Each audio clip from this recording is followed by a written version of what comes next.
Next gen GST reform 2.0 economy के ऊपर क्या क्या इंपैक्ट पड़ेगा उसके बारे में बातचीत करेंगे। सबसे पहले शॉर्ट टर्म और दूसरा आपका क्या लॉन्ग। शॉर्ट टर्म में फिक्स पकड़िएगा वो होगा रेवेन्यू लॉस, ठीक है देखो, और लॉन्ग टर्म में इसका होगा बेनिफिट।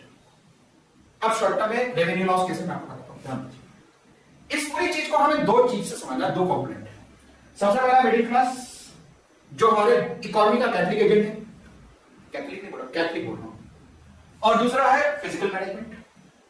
देखो मिडिल क्लास का एक ही एजेंडा होता है, कोई चीज अगर सस्ती मिले तो आप और क्वालिटी अच्छी है तो आप उस चीज का ज्यादा खरीदोगे कि कम खरीदोगे।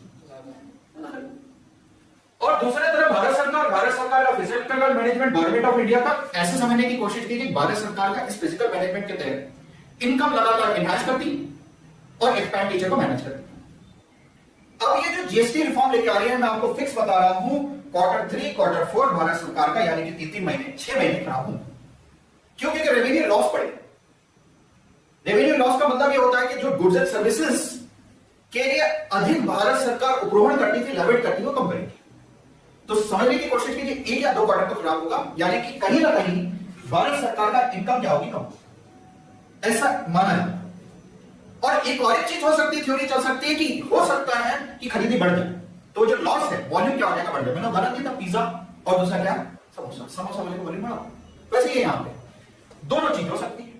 अब अगर मान लीजिए कि भैया एक्सपेंडिचर ज्यादा है, खर्चा ज्यादा है, इनकम कम है, उस चीज को आपूर्ति करने के लिए भारत सरकार अपने डेब्ट इंस्ट्रूमेंट के तहत कर्ज लेगी। फिजिकल डेफिसिट हो सकता है, एक प्रोबेबिलिटी है। और हो सकता है हमारी इकोनॉमी के अंदर लोग तुरंत तो बैठे ही कल जैसे 22 सितंबर को इंप्लीमेंट हुआ उस दिन से ही जाके ये खरीदी चालू कर डाल, सस्ती चीज मिलने लगा यार, बिल्कुल बूस्ट हो गई इकोनॉमी, उतनी हमारी रिकवरी हो गई, वॉल्यूम बढ़ गया हमारा। और सब मान के चलिए कि वॉल्यूम बढ़ेगा, ये चीज ऐसी नौबत नहीं आती, बट मैं आपको बता दूंगा कंडीशन ऐसी। तो हो सकता है कि शॉर्ट टर्म रेवेन्यू लॉस और लॉन्ग टर्म इसका बेनिफिट हो, लाभ। और बेनिफिट कैसे मैं आपको बता रहा हूं, देखिए एक सेक्टर है जिसे बोलते हैं MSME, सुनिए। ऑटोमोबाइल सेक्टर में जहां ऑटोमोबाइल हर एक चीज अलग अलग बनता है, आपको बताऊं, जैसे कार का जितने भी स्पेयर पार्ट्स होते हैं अलग अलग बनते हैं, उसमें बड़ा रोल प्ले कौन करता है, भले आप मारुति की गाड़ी ले, भले आप बुलोरो ले लो, बट एमएसएमई बड़ा रोल प्ले करता है। टायर अलग बन रहा है, स्लिट के टायर स्टीयरिंग अलग बन रहा है, चिपसेट अलग है, इंफोटेनमेंट अलग है, और ये सब कौन बनाता है, छोटे छोटे कुटीर उद्योग, माइक्रो मीडियम एंटरप्राइजेस।